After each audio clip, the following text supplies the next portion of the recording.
acá que ya se encuentra en sala Israel Hurtado, que es el ponente que nos acompaña el día de hoy. Isra, ¿todo listo? Todo bien, hola, ¿cómo están? Buenas tardes. Buenísimo, buenas tardes. Bueno, si me permiten rápidamente, presento a Israel y pues comenzamos con mucho gusto con el módulo. Bueno, Israel Hurtado estudió Derecho en la Universidad Autónoma de Nuevo León y Finanzas en el Tecnológico de Monterrey. Cuenta con una sólida trayectoria en el sector energético mexicano, desempeñando cargos de alto nivel como comisionado de la Comisión Reguladora de Energía, secretario de los Consejos de Administración de Petróleos Mexicanos y de la Comisión Federal de Electricidad, y también fue jefe de la Unidad de Asuntos Jurídicos de la Secretaría de Energía. Participó en la fundación de la Asociación Mexicana de Energía Solar y fue su primer director ejecutivo. Es fundador y presidente ejecutivo de la Asociación Mexicana de Hidrógeno y Transición Energética, desde donde promueve el hidrógeno limpio como vector estratégico para la descarbonización y la seguridad energética.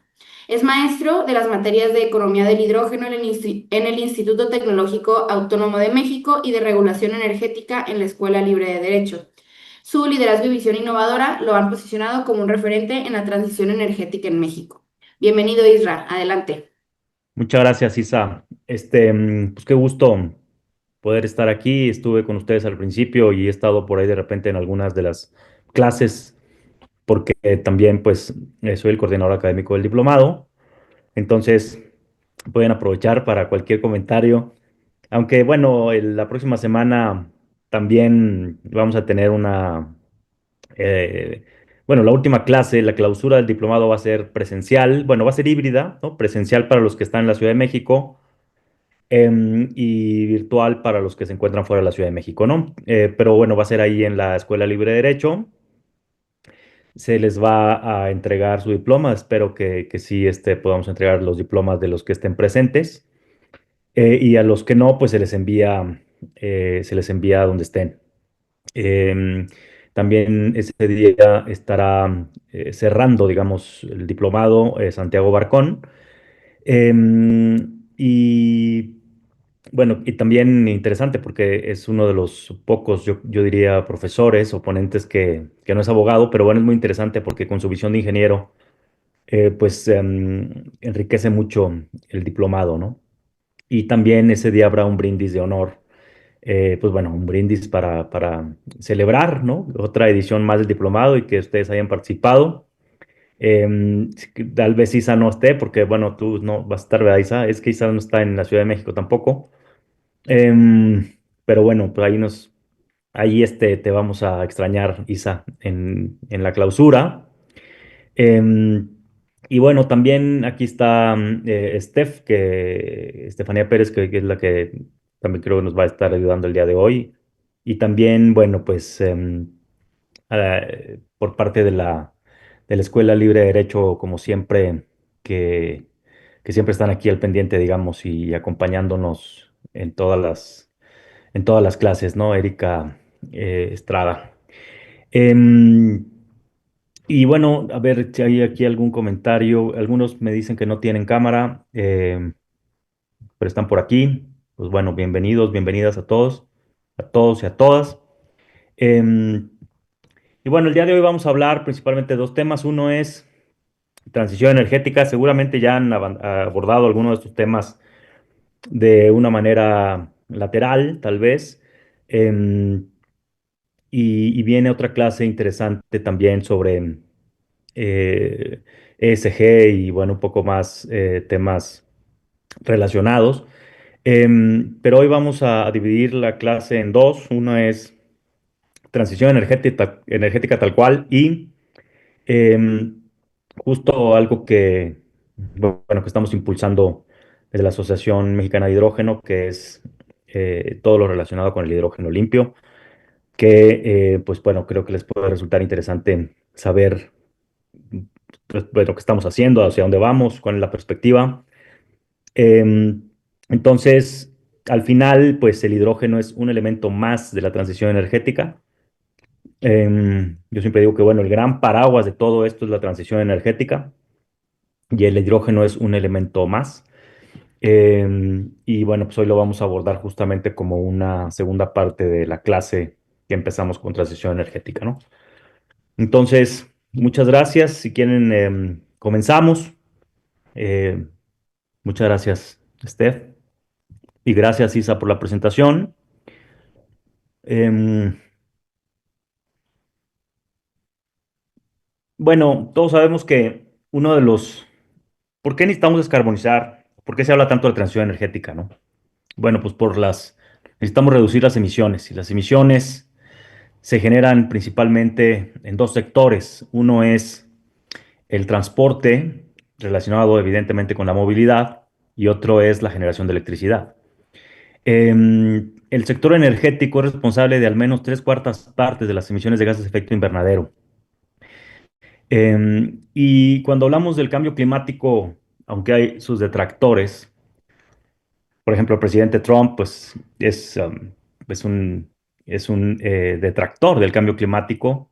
De hecho, está moviendo las políticas públicas de Estados Unidos hacia la producción de petróleo y está reduciendo los incentivos para la generación renovable y también para, por ejemplo, la instalación de paneles en techos y los incentivos para los vehículos eléctricos. Todo eso lo ha estado reduciendo, incluido algunos proyectos de hidrógeno, algunos incentivos, ¿no? Pero la realidad es que los científicos que están en el panel intergubernamental de cambio climático de la ONU, el IPCC, que es este organismo que se creó a instancias de la ONU, eh, y son, bueno, pues científicos muy reconocidos a nivel mundial. Todos coinciden desde luego en que pues el cambio climático es una realidad, no es una invención, y es necesario reducir las emisiones, ¿no? Si bien es muy complicado el, digamos, el poder mitigar al 100% las emisiones, no se puede, tendríamos que dejar de tener o de hacer algunas de las actividades que hace el ser humano, algunas de las comodidades que tenemos, pues tendrían que, tendríamos que renunciar a ellas, ¿no? Si quisiéramos regresar el tiempo y volver al planeta a, pues, antes de la revolución industrial, ¿no? 1800, principios de 1900, tendríamos que regresar a ello, pero pues todos sabemos que pues en esa época estaba naciendo la electricidad tal cual, digamos, la red eléctrica, pues bueno, no había calefacción como lo vemos ahora, no había aire acondicionado, en fin, todas las comodidades que tenemos ahora pues son derivadas de la extracción y refinación del petróleo. Incluso muchas de las cosas que estamos utilizando actualmente, plásticos, algo que ustedes traen, el celular, en fin, pues son productos derivados de la refinación del petróleo. Entonces, tendríamos que renunciar a todo ello. No es posible, digo, yo sé y estoy consciente de que no es posible. Sin embargo, las palabras mágicas aquí son pues, reducción de emisiones y mitigación. Pues cada año se realiza la conferencia de las partes, ¿no? Donde los países acuden y debaten y dialogan y hacen propuestas en relación a cómo vamos a combatir el cambio climático de una manera más eficiente, ¿no? Organizada y eficiente. Em, y ahí pues se comentan las metas de cada país, las contribuciones nacionales determinadas y no determinadas. Cada país ofrece, digamos, pues cumplir con ciertas metas de reducción de emisiones. Eh, y, y bueno, claramente no hemos logrado tener éxito. Se había, digamos, acordado o buscado que pues íbamos a contener o que se buscaba contener el incremento de la temperatura del planeta en 1,5 grados y no lo hemos logrado. Luego se relajaron un poco y dijeron, bueno, a 2 grados, pero no lo estamos logrando y los efectos del cambio climático los podemos observar en diferentes formas, ¿no? Y como ustedes se han dado cuenta, pues los huracanes, por ejemplo, cada vez son más intensos. No es que haya más huracanes, pero sí son cada vez más intensos y afectan más, evidentemente, las poblaciones que están en las costas. De hecho, ya hay estimaciones en el sentido de que, pues, en unas décadas, algunas de las poblaciones que están asentadas en las costas van a desaparecer. Si ustedes se han dado cuenta, por ejemplo, la playa de Cancún, los que han estado yendo a Cancún durante algunos años, algunas décadas, tal vez, se han dado cuenta que la playa cada vez se reduce más. Cada vez el mar, digamos, se come más playa, ¿no? Entonces, em, bueno, pues ese es uno de los temas que es interesante. El deshielo de los polos es otro. Está también bastante comprobado que hay un deshielo de los polos, y esto trae otros problemas, ¿no? Porque los polos son, digamos, el termostato del planeta. Al igual que los huracanes tienen su razón de ser, llevan agua a otras partes donde no llueve con regularidad. Así los huracanes y los polos son el termostato, digamos. Entonces, al momento de este deshielo, pues se genera un desequilibrio, ¿no?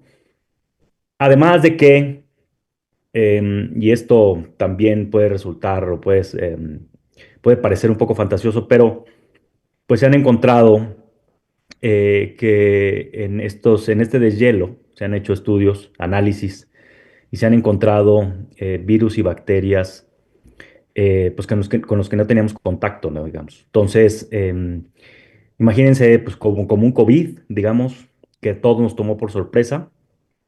Así hay ahí virus milenarios o bacterias milenarias, digamos, que el hombre pues no ha tenido contacto porque han estado ahí congelados.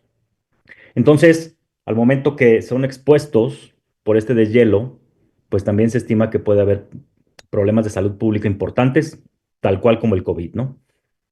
Entonces, todo esto también ha generado problemas importantes, el tema del cambio climático y las inundaciones que también ha habido, y, y el desplazamiento de gente, porque el cambio climático está demostrado también que afecta a zonas de alta marginación. Son los primeros que se ven impactados, digamos, de una manera importante. Em, Todo esto ha propiciado incluso el regreso de algunos virus que ya se consideraban, pues, controlados, digamos, ¿no? Principalmente en África y demás. Pero bueno, tampoco quiero ser catastrofista, aunque parece, ¿no? Pero pues es una realidad que no hemos logrado tener éxito, y es una realidad que estamos ante circunstancias o fenómenos climatológicos cada vez más extremos, ¿no?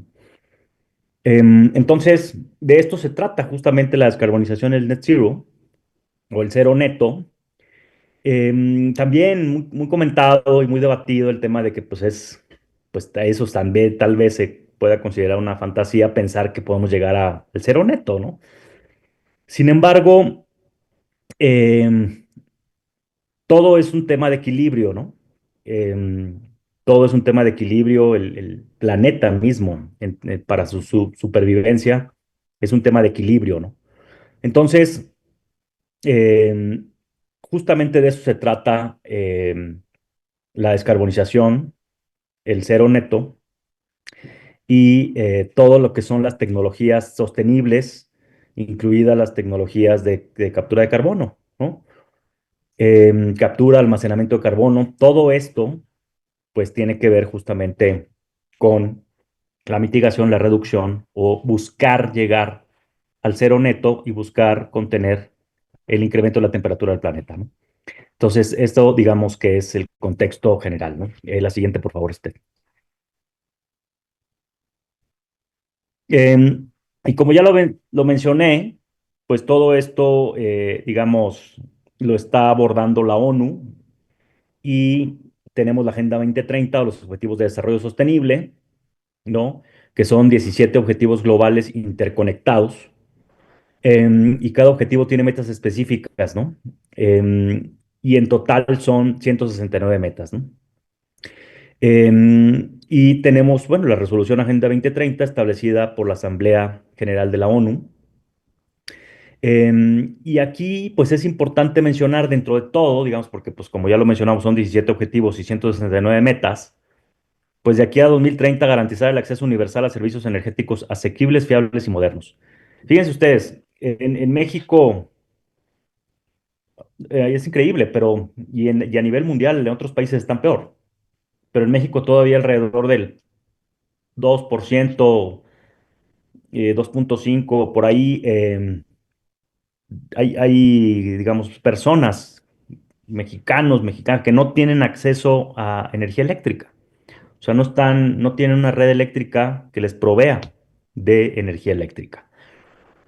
Cuando uno piensa eso, pues parece increíble, ¿no? Porque uno pues, llega a su casa y prendes la luz, prendes la computadora, donde están ustedes ahorita, todos podemos contar con luz, en fin, calefacción, aire acondicionado, en fin, agua caliente, ¿no? Pero en el caso de la electricidad, no todas las personas en México tienen electricidad.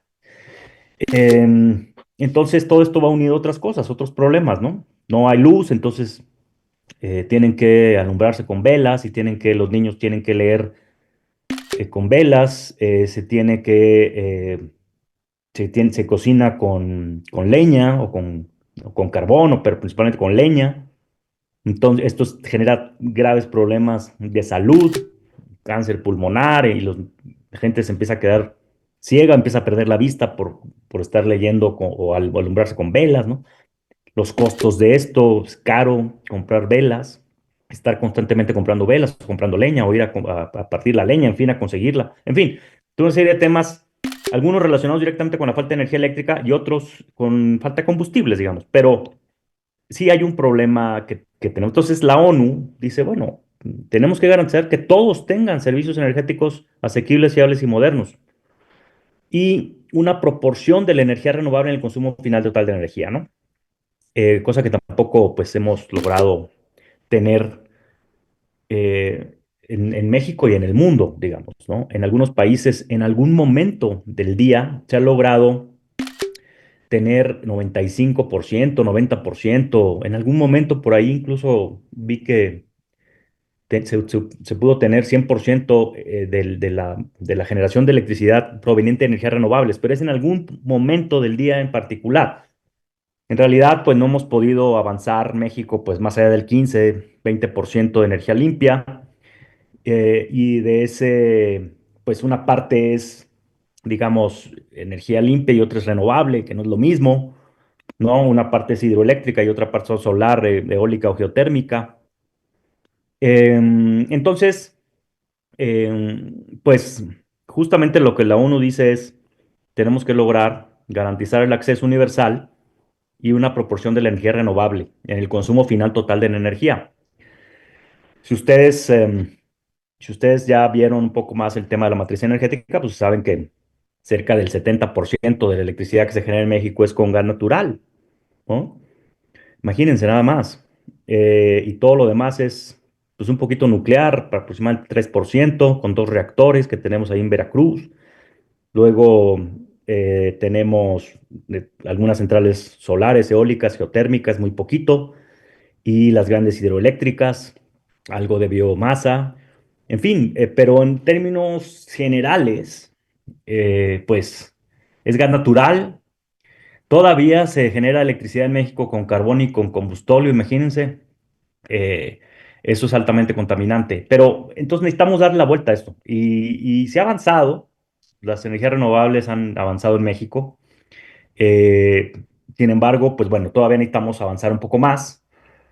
Si bien el gas natural es, digamos, genera menos emisiones que otros combustibles fósiles como los que acabo de mencionar, sigue siendo un combustible fósil, ¿no? Y ahí hay un proyecto interesante de la Comisión Federal de Electricidad de mezclar el hidrógeno limpio con el gas natural para reducir la huella de carbono del gas natural o las emisiones y bueno, pues empezar a disminuir también la dependencia que tenemos de ese gas natural, porque ese gas natural que utilizamos, la mayoría es importado. También tenemos un tema interesante ahí de soberanía energética y seguridad energética. Y que nos llega ese gas por ducto o por barco, pero bueno, principalmente, digo, el tema preocupante, digamos, es que pues ese gas natural pues nos llega de otras partes, ¿no? Entonces, bueno, para continuar aquí un poco con este tema, de aquí al 2030, pues hay que modernizar la infraestructura, reconvenir las industrias para que sean sostenibles y adoptar tecnologías y procesos industriales limpios y ambientalmente racionales. Y eso pasa un poco por, pues, el reciclaje, la economía circular, todo lo que es el manejo de residuos. Eh, Todo esto, digamos, está interconectado y al final, pues, son tecnologías sostenibles, como se le ha llamado. Y pues justamente lo que se busca es esto, ¿no? El cumplimiento de los objetivos de desarrollo sostenible. La siguiente, por favor. Em, y bueno, en la COP 21 en París 2015, se establecieron el Acuerdo de París, ¿no? Para abordar el cambio climático y sus impactos negativos. En particular eh, en esta COP 21. Y pues incluye compromisos de todos los países, ¿no? Muchos decían, bueno, y México me parece que se comprometió al 35%, el 35% de generación de energía renovable para el 2030, si mal no recuerdo. Luego se han modificado un poco estos compromisos, desde luego. Pero bueno, la idea era un poco vincular, que fuera más vinculante, digamos, estos compromisos. Y por eso se estableció el Acuerdo de París, ¿no? Y además, pues, si los países desarrollados tienen estos problemas, que luego son los que más generan emisiones, digamos, como China, Estados Unidos, India, en fin, otros países entre desarrollados y no desarrollados, pero los países menos desarrollados son los que necesitan más apoyo para poder cumplir los objetivos climáticos, ¿no? Y los acuerdos, bueno, los objetivos de desarrollo sostenible. Entonces, eh, si los países desarrollados tienen estos problemas, también los países subdesarrollados también los tienen, ¿no? Entonces, pues bueno, básicamente, siempre que se habla de cambio climático y los compromisos, pues se tiene que tocar el Acuerdo de París del 2015, ¿no? La siguiente, por favor. Y así, pues, hay varios incentivos o iniciativas, digamos, que se promueven, que a veces no son tan conocidos, pero que son iniciativas que se enfocan en algunos puntos en particular de toda esta cadena que estamos hablando, ¿no? Por ejemplo, tenemos estos de la iniciativa de los objetivos basados en la ciencia, ¿no? Que brinda a las empresas un camino definido para reducir las emisiones, ¿no? Este es directamente a las empresas eh, y promueve mejores prácticas en reducción de emisiones, pero nuevamente basados en la ciencia, ¿no? Proporciona métodos de establecimiento de objetivos y orientación a las empresas e incluye equipos de expertos, ¿no? Para proporcionar a las empresas evaluación independiente y validación de objetivos, porque al final, pues tenemos que tener trazabilidad de todo esto, ¿no? Track record, digamos. Necesitamos tener la palabra me gusta más cómo define esto es accountability, ¿no? Eh, y sí, necesitamos tener más claridad de esto. Lo que no se mide, pues en realidad no podemos saber si tiene resultados o no, si no lo estamos midiendo, ¿no? Entonces, eh, esta, esta iniciativa, pues la forman varias organizaciones a nivel mundial, el Pacto Mundial de las Naciones Unidas, el Instituto de Recursos Mundiales y el Fondo Mundial para la Naturaleza. En fin, todos estos se unieron y crearon esta iniciativa de los objetivos basados en la ciencia. La siguiente, por favor. Pero hay otros también, ¿no? Hay las soluciones basadas en la naturaleza, ¿no? Y esto, pues, bueno, esta iniciativa fue fundada en 2017 por la Universidad de Oxford, en particular por su departamento de biología. Perdón, perdón. Y es un equipo internacional e interdisciplinario que tiene el objetivo de aplicar investigaciones que permitan dar forma a políticas y prácticas a través de la investigación y enseñanza, ¿no? aborda desafíos sociales, pero a través de la protección, la gestión sostenible y la restauración de ecosistemas naturales y modificados. Ellos se enfocan más en la naturaleza. Se sustentan en los beneficios derivados de los ecosistemas saludables, ¿no? Y bueno, y aquí también ya lo empiezan a unir con pues las comunidades locales y los pueblos indígenas, ¿no? Que es también muy importante subirlos al barco, ¿no? Porque pues no se puede hacer nada de esto si no contamos con los núcleos poblacionales, las comunidades locales y los pueblos indígenas.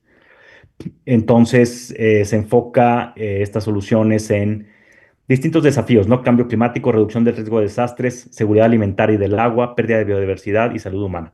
Que como ustedes saben, pues tenemos también graves problemas, ¿no? Todavía al día de hoy, pues tenemos un gran porcentaje, o, bueno, muchas, miles de personas que todavía padecen hambre, digamos, millones, yo diría. Entonces, pues ellos se enfocan en todo esto y también cómo enfrentar estos problemas de cambio climático vinculados con la naturaleza para abordar estos desafíos, ¿no? Entonces pues bueno, es interesante también un poco esta otra visión, digamos, de las cosas, ¿no? La siguiente, por favor. Y hay como tal, pues, estándares y certificaciones internacionales, ¿no? Es decir, por ejemplo, en el caso del hidrógeno, pues, el hidrógeno es uno, y ahorita lo vamos a ver, pero el hidrógeno pues, es uno mismo, nada más que hay diferentes colores, ¿no? Como ya saben ustedes. Pero, pues, cualquier persona puede decir, bueno, yo mi hidrógeno es limpio. Y pues necesita una certificación, ¿no? Para efectivamente, válgame la redundancia, certificar que ese hidrógeno proviene de procesos tecnológicos, digamos, renovables. Entonces, eh, así como eso, pues hay otros estándares y certificaciones internacionales. Seguramente ya los han visto algunos de estos, ¿no? Los famosos ESGs, ¿no? Eh, y bueno, pues estos estándares eh, se introdujeron en 2004 bajo una propuesta integral del trabajo de Kofi Annan, que era el secretario general de la ONU, ¿no? Y pues básicamente se busca identificar maneras de integrar las preocupaciones ambientales, sociales y de gobernanza en los mercados de capital. Digo, mucho cuando hablamos de ESGs lo enfocamos a temas de gobierno corporativo, digamos, ¿no? Siempre se habla de que los ESGs y la gobernanza y tal. Y en la próxima clase, si mal no recuerdo, va a estar hablando de ello Alejandra González. Pero pues es importante y siempre que hablamos de esto, casi siempre decimos, no, es que hay que cumplir los ESGs y tal. Pues sí, pero no son los únicos, digamos, ¿no? Depende un poco hacia cuál es el enfoque o hacia dónde lo queremos, digamos, sí, hacia dónde nos queremos dirigir. Entonces, por ejemplo, están las declaraciones ambientales de producto, las EPDs, que es una certificación que establece la huella ambiental que tiene un producto desde el inicio de su proceso de fabricación hasta la puerta de la planta donde se realizó. Por ejemplo, el otro día yo estaba viendo unos tenis que justamente en su etiqueta tienen la huella de carbono y tienen justamente, o sea, con mucha claridad tienen la trazabilidad de su huella y de su declaración de ambiental de producto, ¿no? Es interesante, pues. Y bueno, tenemos las contribuciones determinadas a nivel nacional, ¿no? Las NDCs, que son el núcleo del Acuerdo de París y que cada COP los países van y dicen, bueno, mi NDC será tal para los próximos años. Y es la consecución de sus objetivos a largo plazo, ¿no? Las contribuciones determinadas a nivel nacional, que es ese NDC por sus siglas en inglés, encarnan los esfuerzos de cada país para reducir las emisiones nacionales y adaptarse a los efectos del cambio climático. Básicamente, México tiene sus NDCs y todos los países las tienen. Y bueno, pues es una forma también de medir y de tener trazabilidad en si estamos avanzando o no en nuestras contribuciones, en cómo va nuestra reducción de emisiones como país, ¿no? Digamos, independientemente de que las empresas hagan sus esfuerzos, ¿no? Entonces, pues bueno, estos son algunas de las estándares y certificaciones internacionales, ¿no? La siguiente, por favor.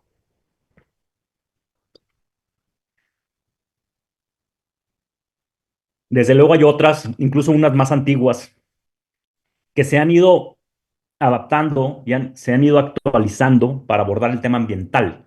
Antes eran básicamente normas técnicas, ¿no?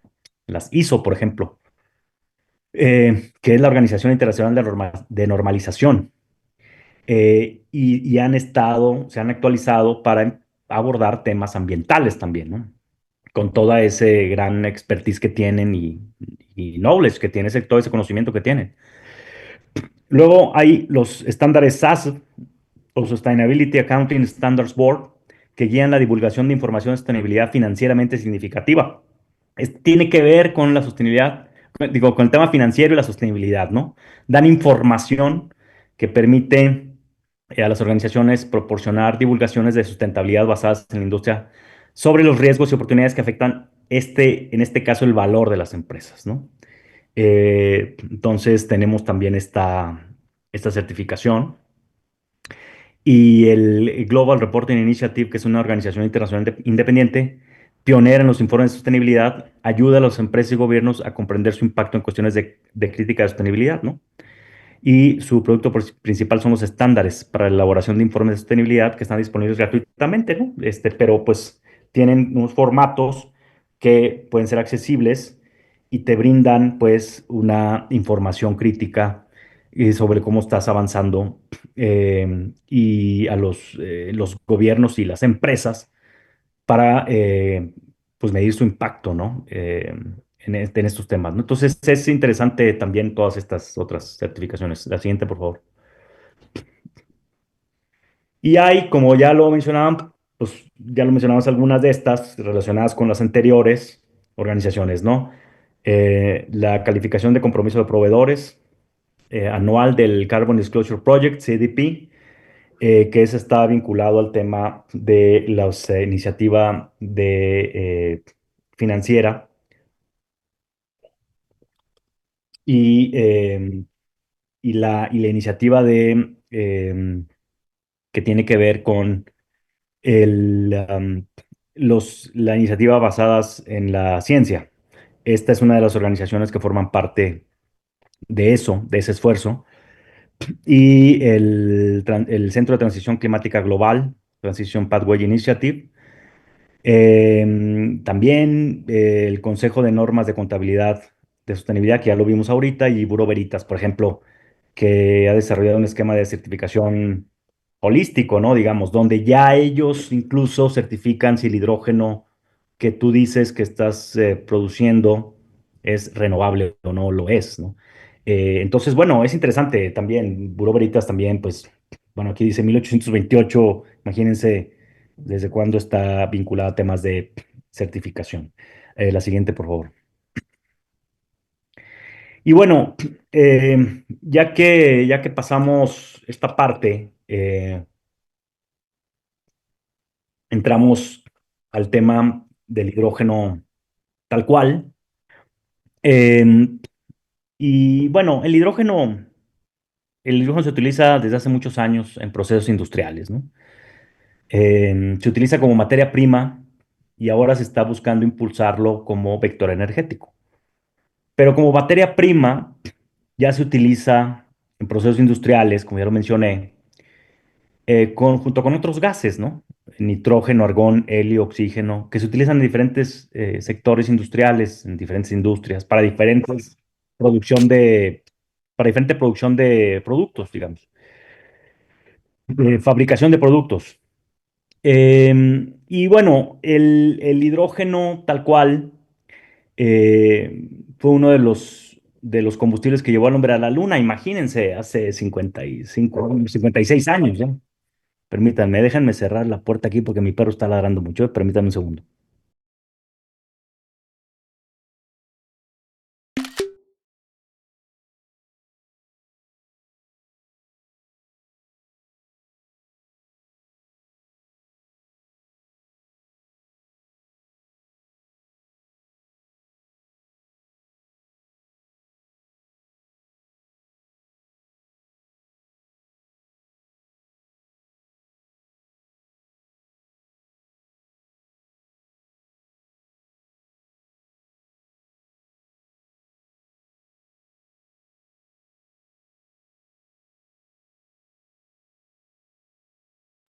Ya, perdón.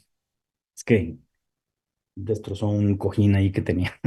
Esto estaba muy entretenido. Pero bueno, volviendo al tema, como les decía, pues el hidrógeno fueron los combustibles que llevó al hombre a la luna.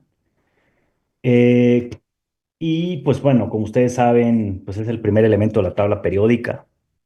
Es el elemento más abundante de la naturaleza, del universo. Em, Se encuentra compuesto con otros elementos. Por lo tanto, hay que descomponer la molécula en la que se encuentra para capturar el hidrógeno. Ese es un tema interesante, importante. Mm, no es una fuente primaria de energía y se le considera un vector energético. ¿Qué queremos decir con esto? Bueno, fundamentalmente que almacena energía, ¿no?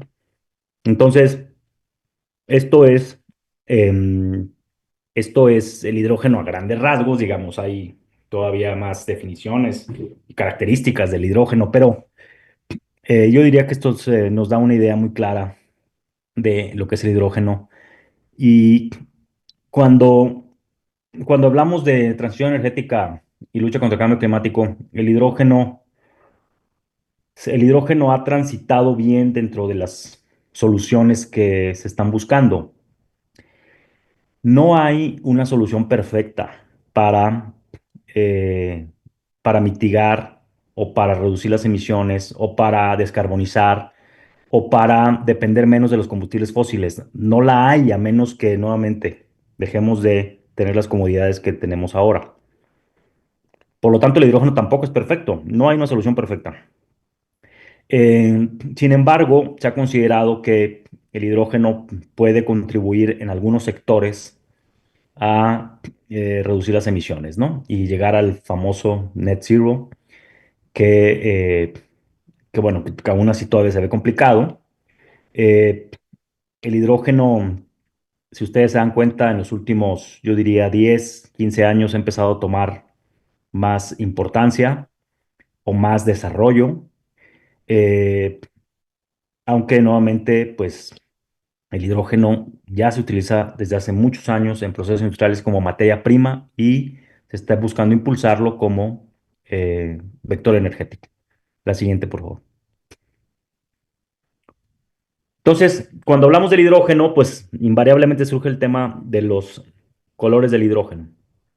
No es que existan diferentes hidrógenos, es el mismo, nada más que se les asignó un color para identificar rápidamente de qué hidrógeno estamos hablando, es decir, cuál es su fuente energética, la materia prima y la tecnología de producción. Em, Aquí ven 6 colores diferentes de hidrógeno, hay más, ¿eh? Nos falta meter, por ejemplo, aquí el rosa, que es nuclear. Pero bueno, aquí yo puse los, digamos, los más importantes por producción, los que están en desarrollo y los que hay en México. Los proyectos de hidrógeno que hay en México involucran algunos de estos colores. Por eso están aquí, pero hay otros colores. Entonces, el hidrógeno gris, para empezar, por el que más se consume y se produce a nivel mundial. El hidrógeno gris proviene del metano del carbón, o sea, de una fuente energética es combustible fósil, y la tecnología de producción que se utiliza es reformado de metano o gasificación, es decir, se le conoce como reforming. Este hidrógeno es el que se produce y consume más mayoritariamente a nivel global. Pemex, por ejemplo, es el hidrógeno que utiliza en sus procesos de reducción bueno, algunos procesos de refinación. eh, y este es el que utiliza. Pemex es el mayor consumidor de hidrógeno de México. Se utiliza, como lo vuelvo a repetir, en sus procesos de refinación industrial, ¿no? Y a nivel global, el hidrógeno gris es el que más se utiliza. Luego tenemos el hidrógeno azul. El hidrógeno azul también proviene del metano del carbón, es un combustible fósil. Sin embargo, se utiliza reformado, nuevamente reforming, pero ya tiene captura de carbono. Entonces, digamos que el hidrógeno azul es el puente entre el gris y el verde. Y finalmente tenemos, yo diría, al rockstar de los hidrógenos, como digo yo, que es el hidrógeno verde, aunque recientemente, ya más bien a nivel global, se busca llamarlo eh, hidrógeno limpio, más bien, más que verde, ¿no? Porque hay otras tecnologías que pueden producir hidrógeno limpio, más no verde, digamos. Entonces es como más amplio el concepto de hidrógeno, de hidrógeno limpio o clean hydrogen que se está buscando utilizar. Pero, sin embargo, es una muy buena forma de saber inmediatamente de cuál hidrógeno estamos hablando cuando hablamos de electrólisis y energías renovables. Es decir, el hidrógeno verde se produce mediante un proceso electroquímico que se llama electrólisis, descompone la molécula, por ejemplo, en este caso del agua, separa el oxígeno del hidrógeno, captura el hidrógeno y finalmente se tiene hidrógeno verde. También se puede obtener de la biomasa, por ejemplo. Y los equipos que hacen este trabajo, digamos, se llaman electrolizadores y los electrolizadores funcionan con energía renovable. Desde luego, pueden funcionar con otra energía, pero para que se cierre el círculo y sea considerado hidrógeno verde, pues tiene que funcionar el electrolizador con energía solar, eólica o geotérmica. Entonces, pues básicamente este es el hidrógeno que se está impulsando a nivel global. Hay otros colores que también han empezado a tomar cierta relevancia, por ejemplo, el hidrógeno blanco o geológico, que se encuentra en yacimientos en el subsuelo. Por ejemplo, en Lorena, Francia, se encontró un yacimiento muy grande de hidrógeno geológico. En África también se han encontrado yacimientos. En diferentes países se han encontrado yacimientos importantes de hidrógeno geológico o blanco, o oro también se le conoce. Oro porque así se le conocía pues, al oro negro, ¿no? Al petróleo, y también ahora se le llama también así al hidrógeno geológico. Las tecnologías, bueno, están en el subsuelo y hay muchas, ¿no? Hay diferentes formas de obtenerlo. Por ejemplo, se puede inyectar microbios y hay varias empresas que tienen tecnología para ello, em, que pueden, mediante la inyección de microbios, es un proceso químico, digamos, que descompone otras materias y se produce hidrógeno o se puede extraer, digamos, el hidrógeno. Em, entonces, hay algunas empresas que ya lo están haciendo.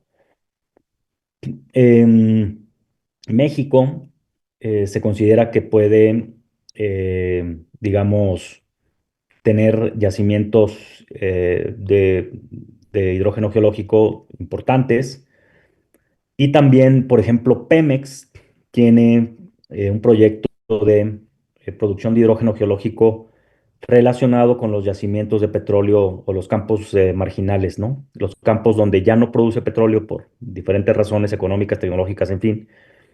Eh, en estos yacimientos ellos buscan producir hidrógeno geológico o hidrógeno naranja, que es el que está aquí abajo, que también se encuentra en yacimientos subterráneos, subsuelo. Sin embargo, es diferente, digamos, porque se encuentra en rocas y hay que hacer una especie de fracking para poderlo obtener. Em, pero también en algún momento Pemex ha hablado de hidrógeno naranja, ¿no? Yo estuve hace 2 semanas en Pemex y ellos ya hablan más bien de hidrógeno geológico o blanco para producir hidrógeno, eh, que es limpio al final del día, este hidrógeno, ¿no? Em, y hay otro que puse aquí, o que pusimos aquí, que no sé si se alcanza a percibir muy bien, pero es hidrógeno turquesa, digamos. Entonces, el hidrógeno turquesa proviene de otra tecnología, bueno, del metano, mediante una tecnología que se llama pirólisis de baja temperatura. Y este hidrógeno no es verde, pero es limpio, digamos, o por lo menos así se considera, digamos, ¿no? Eh, Hay un proyecto de hidrógeno turquesa en México de una acerera allá en Monterrey. Se está desarrollando actualmente ese proyecto. Entonces, por eso lo puse aquí. Es uno solo, pero bueno, es una opción que se considera, dado que el hidrógeno azul pues tiene sus particularidades de captura de carbono, ¿no? O sea, se le agrega un costo adicional, a pesar de que proviene del metano de carbón, que es bastante competitivo en precio, en costo. Pues al agregarle la captura de carbono, pues ya le agregas un costo. Y el hidrógeno limpio verde, pues tienes que contar con agua o biomasa suficiente, realizar la electrólisis, y contar con energía renovable, ¿no? Entonces también hay temas y por eso el hidrógeno turquesa, que proviene de la pirólisis de metano, o sea, el gas natural, si tenemos digamos, combustible, pero podemos producir hidrógeno limpio, no verde, pero limpio. Entonces, bueno, se puede considerar también una opción como un puente, digamos, entre el gris y el verde, algo así como el azul, digamos. Entonces, esto, esto es más o menos pues lo que hay. También hay hidrógeno rosa, como lo mencioné, proviene sí, utilizando energía nuclear. Em, pero básicamente estos son los que están en desarrollo, que hay proyectos. En México hay proyectos de hidrógeno verde. También hay algunos derivados, digamos, en forma de hidrógeno, en forma de metanol o en forma de amoníaco. También. em, que al final pues depende un poco del uso y aplicación que se le vaya a dar. En algunos casos conviene, digamos, tenerlo en forma de amoníaco para su transporte, por ejemplo. Depende para qué. Hay temas importantes y este es un tema de presiones y temperaturas, ¿no? Depende un poco la presión, el almacenamiento, para qué se va a utilizar. Es como entonces se determina cómo se presenta el hidrógeno, digamos. Pero bueno, hablando meramente de hidrógeno como tal, pues así es, estos son los famosos colores del hidrógeno. Em, si les parece, hacemos una pequeña pausa de 5 minutos y retomamos para que tienen las piernas o vayan por un cafecito. Muchas gracias.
Muy bien, pues retomamos. Eh, entonces, ¿dónde nos quedamos?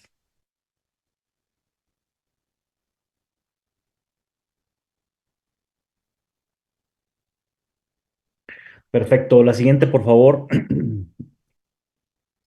Bueno, los usos y aplicaciones del hidrógeno son muy variados, es muy versátil, digamos. Pero estos son, digamos, los cuatro principales usos y aplicaciones del hidrógeno, ¿no? No descarto que, bueno, hay un poco más, pero no descarto que en el futuro todavía se encuentren algunos otros aplicaciones que, pues, que por el momento no sean viables o no se haya desarrollado la tecnología y demás. Pero los principales son estos: almacenamiento de energías renovables. Imagínense ustedes una central solar que por obvias razones durante la noche pues no genera. Eh, se puede instalar un electrolizador, se puede producir hidrógeno limpio en esta central solar en el día, almacenarlo y en la noche generar con un motor, un generador, pues seguir generando electricidad renovable. Entonces, esta central, pues podría estar produciendo energía renovable las 24 horas del día, los 365 días del año, ¿no? Entonces, bueno, pues interesante esta aplicación. Otra es la descarbonización del gas natural o el blending, que es lo que quiere hacer CFE en un par de proyectos que tiene. Eh, Esto es mezclar el hidrógeno limpio con el gas natural en proporciones que van, bueno, en el caso de México del 75% gas natural, 25% hidrógeno limpio. Y pues bueno, en este caso, por ejemplo, se utilizan turbinas que funcionan con hidrógeno, se pueden adaptar turbinas que ya funcionan con gas natural para que funcionen con hidrógeno. eh, y con esto se reducen las emisiones del gas natural y pues se depende menos del gas natural, evidentemente que necesitamos hacerlo en México. Y pues se pueden hacer proyectos con esto de blending. Otro es la movilidad. Como ustedes saben, en algunas partes del mundo ya se venden o comercializan vehículos a hidrógeno, principalmente, bueno, en Europa y en algunas otras, en Estados Unidos y tal.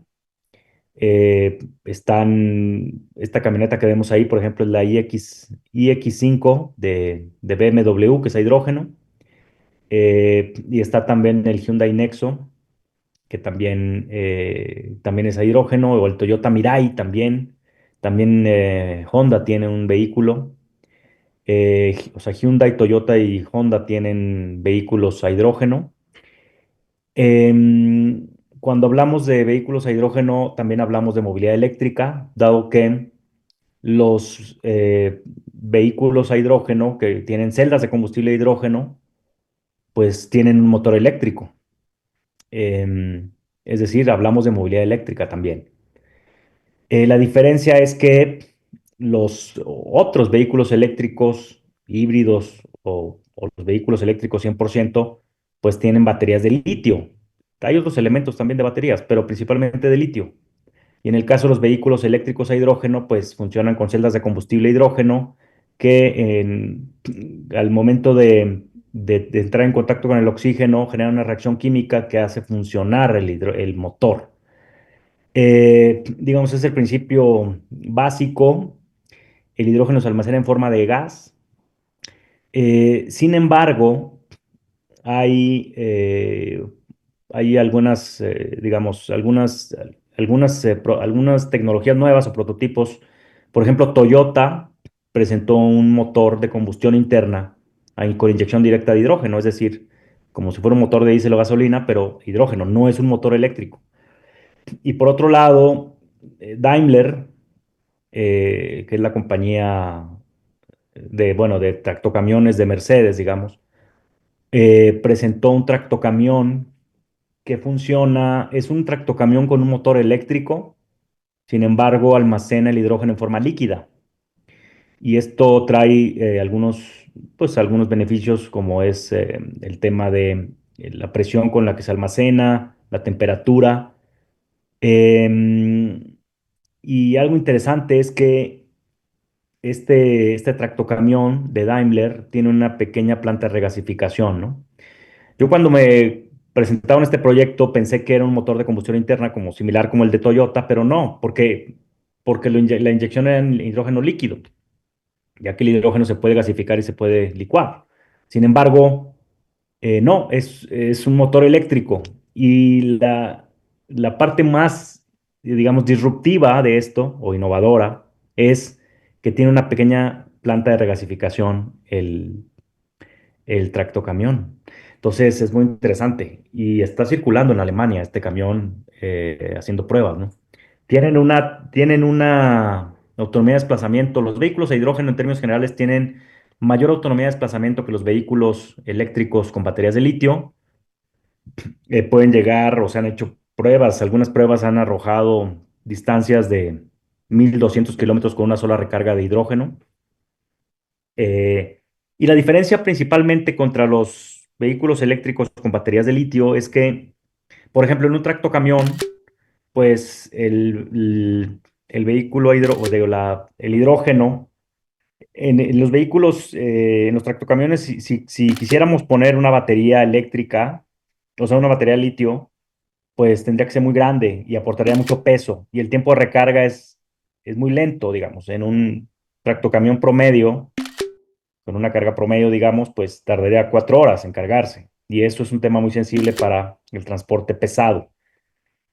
Entonces, considera que el hidrógeno puede ser más eficiente en transporte pesado de mercancías de larga distancia porque no aporta peso adicional, el tiempo de recarga es similar a cargar gasolina o diésel y la autonomía de desplazamiento es mayor. Y con esta otra variable que es inyectar hidrógeno líquido, pues podría incluso tener mayor autonomía de desplazamiento. En fin, son pruebas que se están haciendo muy interesantes. Yo creo que todavía no se ha dicho la última palabra en cuanto a tecnologías de hidrógeno o con hidrógeno, pero bueno, se está haciendo. También se están haciendo pruebas con barcos y aviones. Airbus está haciendo pruebas con hidrógeno y ABB, la empresa que está vinculada al tema, en muchos temas, pero también en transporte marítimo, está haciendo pruebas con barcos. Y también en algunas ciudades en Europa ustedes se pueden subir a hagan de cuenta, un metrobús o un transporte público de pasajeros urbano con hidrógeno. Yo me he subido ya, ya están circulando estos autobuses de pasajeros urbanos con hidrógeno. Eh, y también me he subido, por ejemplo, yo a tren en Canadá, me he subido a un tren a hidrógeno que están haciendo pruebas y están circulando ya en algunas partes del mundo, ¿no? Eh, y lo que sí es, inmediatamente se nota, un poco como en el caso de los vehículos eléctricos, pero aún mayor, es que no tiene contaminación auditiva, digamos. O sea, no hay ruido, pues no genera ningún ruido y es mucho más limpio, ¿no? Evidentemente. Entonces, pues es interesante esto, dado que nos hemos acostumbrado a la contaminación auditiva en ciudades como la Ciudad de México, las principales ciudades del mundo, ¿no? Que hay un gran parque vehicular, pero uno de los puntos interesantes es que, que si, imagínense, si los vehículos pues no generan contaminación o no hicieran ruido, pues de la combustión, que es normal, pues, pues sería todavía mucho más agradable, digamos. Pero más allá de eso, pues es el tema del net zero, ¿no? Las cero emisiones, los vehículos de hidrógeno solo generan vapor de agua cuando funcionan. Entonces, en este tema de la movilidad también es un tema bien interesante, bien importante, y todavía no se dice la última palabra al respecto, ¿no? Entonces, vamos a ver, esperemos pronto. Aquí vino un camión de Foton, que es una empresa china, un autobús de pasajeros que estuvo circulando aquí en México, que funciona con hidrógeno, y pronto va a venir un camión también, de un tractocamión, va a estar circulando aquí en México pronto a hidrógeno. Nada más que es hidrógeno, nuevamente en forma gaseosa, ¿va? Y finalmente lo que es la descarbonización pura y dura, ¿no? Lo que es el desplazar combustibles fósiles que se utilizan en diferentes procesos industriales. Em, Desplazar desde luego diésel, gasolina, combustóleo, carbón, em, y mezclarlo con el gas natural.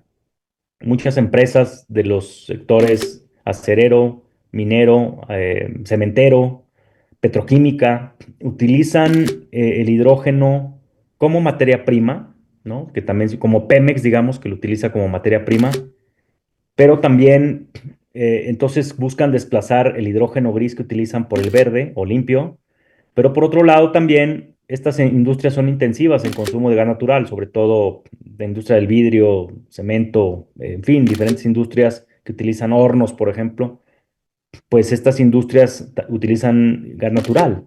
Entonces también estas industrias buscan hacer blending o empezar a desplazar un poco el gas natural, aparte de la materia prima que también buscan desplazar, ¿no? Tanto combustibles fósiles como, em, como el gas natural. Entonces, pues esto es descarbonización, esto es avanzar hacia el net zero. Y hay muchas industrias que necesitan descarbonizar urgentemente, ¿no? Por las emisiones. Entonces, digamos que esto sintetiza o ejemplifica muy bien cómo se puede aplicar el hidrógeno en diversas industrias, ¿no? La siguiente, por favor. Y bueno, este es básicamente para que tengan una idea de el valor energético del hidrógeno, ¿no? Em, Como ya les decía, pues el hidrógeno se puede licuar, se puede gasificar, desde luego depende para qué se vaya a utilizar, pero esta es una rápida tabla donde viene, pues 1 kilogramo de hidrógeno equivale a 2,78 kilogramos de gasolina, imagínense casi 3 kilogramos de gasolina, 2,80 kilogramos de gasóleo, ¿no? Y pues una cierta cantidad también de propano, butano, metanol, en fin. 1 kilogramo de hidrógeno líquido, pues es 0,26 litros de gasolina. Depende también, ¿no? En la forma en la que se presenta.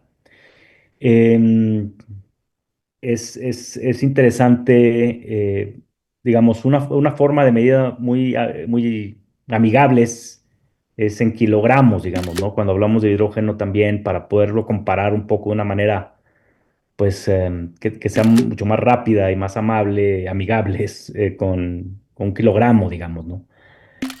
También en temas de costos se habla de cuánto cuesta 1 kilogramo, digamos, de hidrógeno verde comparado contra 1 kilogramo de gas natural, perdón, de hidrógeno gris o de hidrógeno o de otro color de hidrógeno, ¿no? Pero bueno, sí se hace la comparativa en relación también a diferentes presiones, a 350 bar o a 700 bar, que es lo que cargan los vehículos, ya sea tractocamión o vehículos de particulares, a diferentes presiones, digamos. Pero bueno, esto también hay esta comparativa. La verdad es que ahorita no nos dice mucho, habría que ver el particular, el proyecto, para ver cuál es la proporción, pero esto nos da una idea del valor energético y dependiendo del proyecto, pues el costo que sería convertir, digamos, el proyecto que tengamos a hidrógeno, ¿no? La siguiente, por favor. Y bueno, ¿qué está pasando a nivel global? Esto es interesante. Cada año hay una organización europea que se llama Hydrogen Council, que esta organización elabora un documento que se llama Hydrogen Insights y lo hacen en conjunto con McKinsey, la consultoría. Y de hecho ya están por presentar el 2025, pero estos datos son del año pasado, son datos a septiembre del 2024. Si mal no recuerdo, el 2024 presentaron su Hydrogen Insights como en estas fechas y luego hicieron una actualización en septiembre, o sea, hace un poco más de 6 meses ya.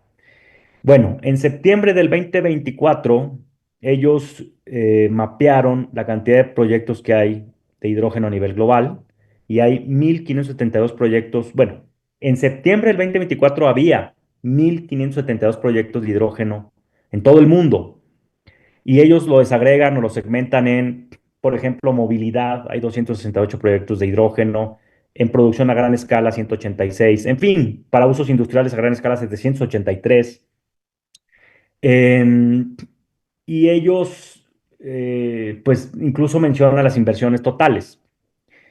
Es probable que esto ya haya cambiado y vamos a esperar lo que salga del Hydrogen Insights 2025. Ya no nos alcanzó para hoy, pero bueno, espero que en los próximos meses o semanas salga publicado el Hydrogen Insights para ver cómo se han movido estos números de 1.572 proyectos. Pero bueno, hablando con esto, que es lo que tenemos al día de hoy, lo interesante también es que de los 1.572 proyectos, 1.125 planean un despliegue total o parcial para el 2030, es decir, la mayoría de estos proyectos van a estar produciendo parcial o totalmente hidrógeno para el 2030. Europa es el líder en proyectos de hidrógeno con 617 y le sigue el continente americano con 280 proyectos. El continente americano tiene un gran potencial de producción de hidrógeno, dado que, por ejemplo, Latinoamérica pues tiene también un alto potencial de energía renovable y eso se asocia a la producción de hidrógeno. Chile, por ejemplo, es un país que ha avanzado muy más rápido o empezó antes pues con el tema del hidrógeno aprovechando bueno, su potencial solar, ¿no? El punto de la Tierra con mayor irradiación solar en el mundo está en Chile, en el desierto de Atacama, pero México forma parte del cinturón solar, que son los países con mayor irradiación solar en el mundo. Entonces, todo esto se combina y aparte México tiene energía eólica y tal. Entonces, todo esto se combina para que el continente americano sea, después de Europa, eh, el continente con más o la región con más proyectos. Ahora, ¿por qué Europa tiene esta cantidad de proyectos? Bueno, básicamente por su situación geopolítica, ¿no? Después ellos dependen, algunos países dependen, Alemania, por ejemplo, del gas natural, eh, que les suministra Rusia, y con la guerra con Ucrania, pues, o la invasión a Ucrania, pues esto complicó mucho, digamos, pues el suministro de gas para algunos países europeos. Por ejemplo, Alemania pues canceló su programa nuclear y luego lo tuvo que reactivar después de estos problemas que ha tenido de suministro de gas. A diferencia de Francia, por ejemplo, que es interesante porque estas dos economías pues son países vecinos y economías muy fuertes, que Francia pues alrededor del 80% de su electricidad se genera con energía nuclear, ¿no? Ellos no han tenido ningún tema, ningún incidente grave o algún accidente o algún desastre como Rusia o Japón. Y Francia, pues la mayor parte de su electricidad se genera con plantas nucleares, ¿no? Alemania canceló su programa nuclear, pero lo tuvo que reactivar y bueno, ahí está un poco batallando con ese tema, pero así un poco en general Europa. Entonces, por eso Europa se ha inclinado mucho por buscar proyectos con hidrógeno, ¿no? Como una opción, una alternativa, tanto por el tema ambiental como por el tema de supervivencia y seguridad energética y, ¿no? Que necesitan ellos garantizar, ¿no?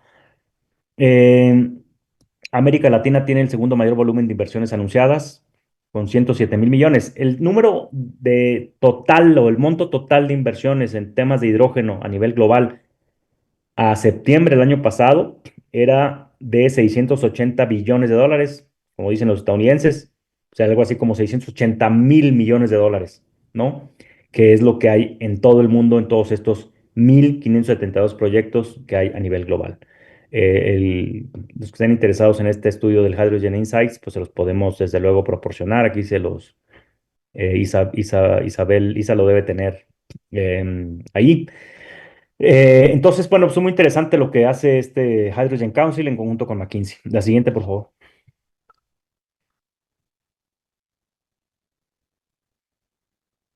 Y bueno, hay diferentes estudios también hechos en México.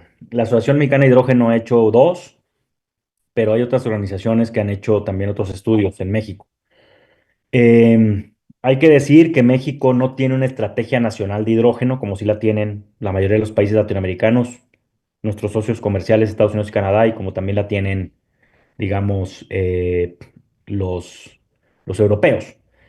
Eh, Sin embargo, bueno, nosotros hemos hecho un par de estudios, como les decía, y pues ahorita vamos a ver un mapa de México en ese sentido, ¿no? Pero pues lo que lo que arrojan estos estudios es principalmente que pues se van a requerir 60.000 millones de dólares de inversión para los proyectos, bueno, para satisfacer la demanda de hidrógeno en los próximos años en México. Se pueden crear alrededor de 3 millones de empleos. Claro, es de aquí al 2050, o sea, en 25 años. Y podemos ser exportador de hidrógeno a, pues bueno, a Estados Unidos, Canadá, a Europa, a Asia, en fin, a diferentes partes del mundo. México puede ser un player importante de los top 10 de producción de hidrógeno a nivel global. Y podemos evitar hasta 53 millones de toneladas de dióxido de carbono al 2050. Entonces también, digamos que, como dicen, se junta el hambre y las ganas de comer. Aquí palomeamos el tema ambiental y palomeamos el tema de adopción de tecnología, transferencia de tecnología, inversiones, empleos. O sea, tenemos todo para poder desarrollar una industria del hidrógeno limpio potente en México, ¿no? La siguiente, por favor. Pero algo que es interesante es que cuando hablamos de hidrógeno, hablamos también, a veces nos enfocamos en la producción de la molécula y hay también hay potencial en México del desarrollo de nuevas industrias manufactureras. Es decir, México puede producir o fabricar vehículos a hidrógeno, celdas de combustible y ser competitivo en la fabricación de turbinas eléctricas a hidrógeno, electrolizadores, tanques de almacenamiento, compresores, tuberías, válvulas, en fin, toda una industria que podría traer nuevamente empleos, transferencia de tecnología, adopción de tecnología y luego creación de tecnología propia.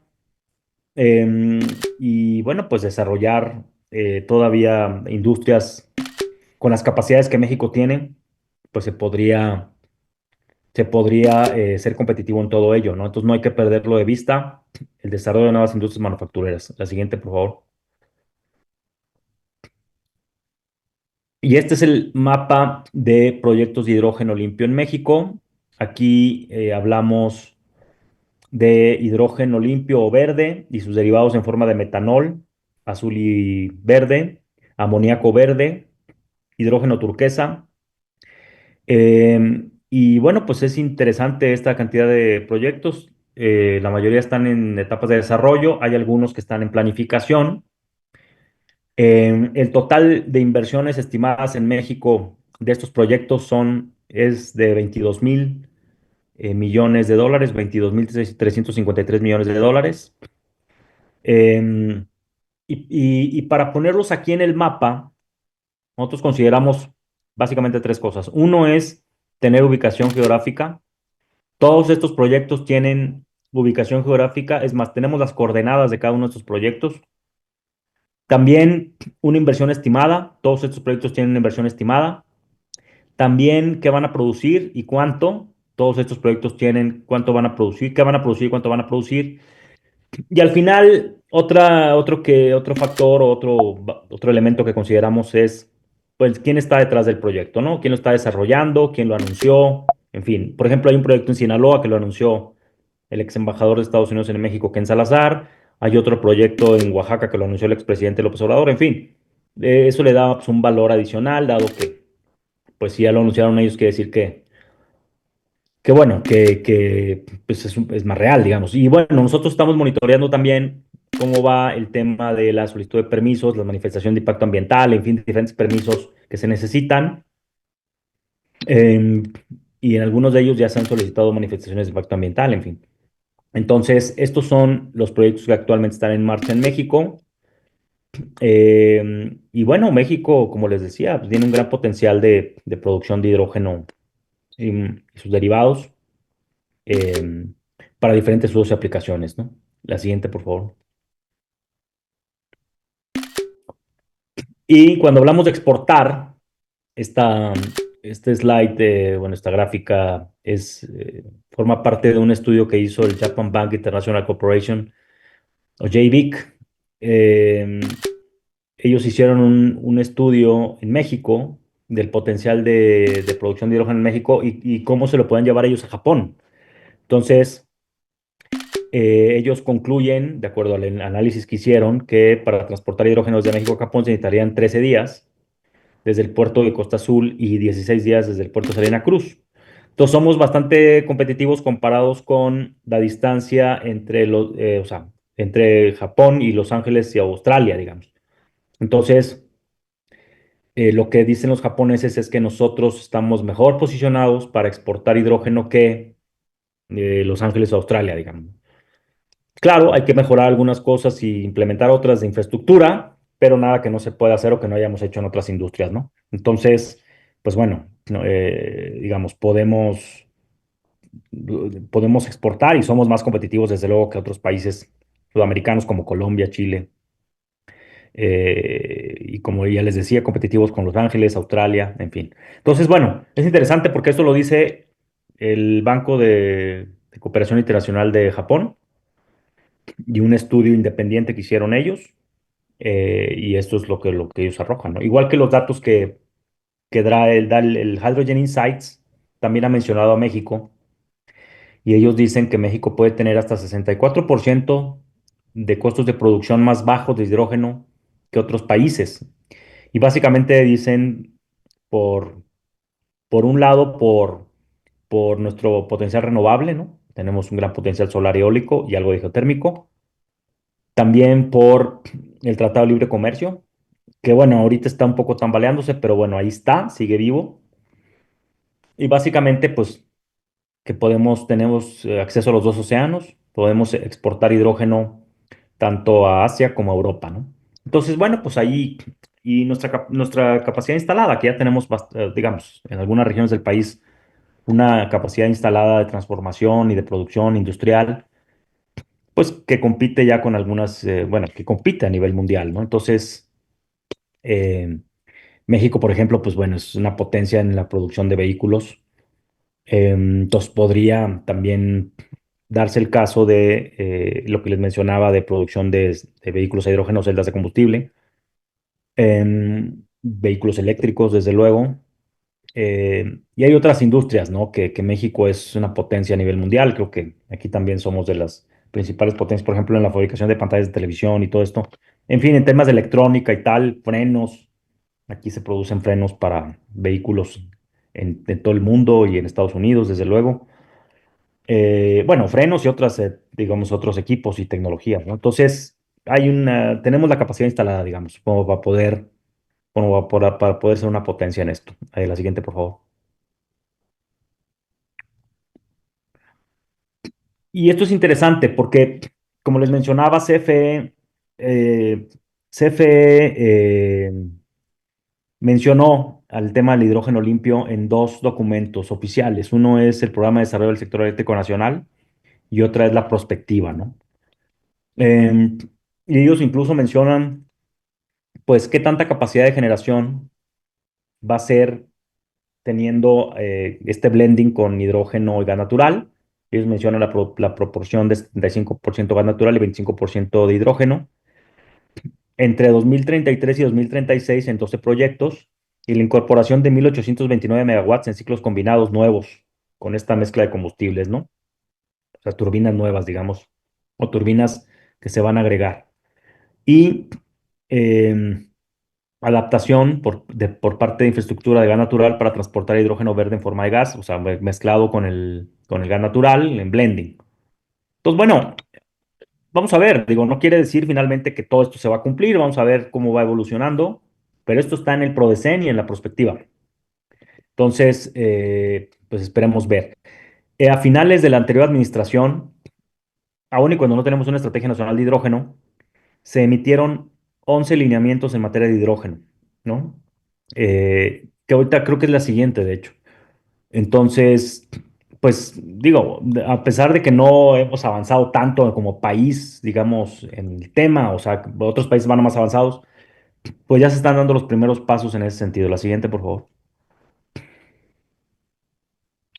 Bueno, aquí yo puse esta foto porque aquí vienen los proyectos de transición energética en evaluación de Pemex, ¿no? Es interesante porque aquí, pues ellos, bueno, mencionan la red de generación. Él es un funcionario del Pemex, el que está ahí. Red de generación fotovoltaica, ¿no? Para autoconsumo de gasolineras, producción de litio a partir de salmueras petroleras, generación de energía renovable, aprovechando plataformas marinas en desuso, evaluación del potencial del hidrógeno geológico, Fíjense, ahí ya lo mencionan ellos. Esto es de hace poco, ¿eh? Impulso a la electromovilidad, geotermia, em, aprovechamiento de gas quemado, desarrollo de biocombustibles, detección y monitoreo de emisiones de metano, desarrollo de tecnología para el coprocesamiento de cargas no convencionales, desarrollo de un proceso catalítico para transformación de CO2 a metanol, desarrollo tecnológico para el reciclaje de catalizadores, producción de biointermediarios químicos como materia prima, instalación y operación de centrales de cogeneración. O sea, todo esto ellos ya lo tienen como parte de su transición energética. Pero hablando del tema de hidrógeno, pues ahí está la evaluación del potencial de hidrógeno geológico. Ellos tienen identificados dónde puede haber yacimientos importantes de hidrógeno geológico, ya los tienen identificados. Entonces, bueno, pues es interesante, ¿no? La siguiente, por favor. Y estos son los lineamientos en materia de hidrógeno, son los 11. Eh, pues bueno, son algunos puntos que ellos están buscando implementar. Esto fue en la anterior administración. Y la buena noticia es que ahorita, al día de hoy, la CENER ya está trabajando en una estrategia nacional de hidrógeno, ¿no? Ya están trabajando en ello. Em, y pues bueno, yo espero que este año se presente esa estrategia nacional. Pero bueno, esto es lo que emitió la CENER el año pasado. Y bueno, a nosotros nos dio mucho gusto, digamos, en la Asociación de Hidrógeno, porque pues bueno, em, por primera vez se decía algo, aparte de Pemex y CFE, que Pemex incluye el tema del hidrógeno verde y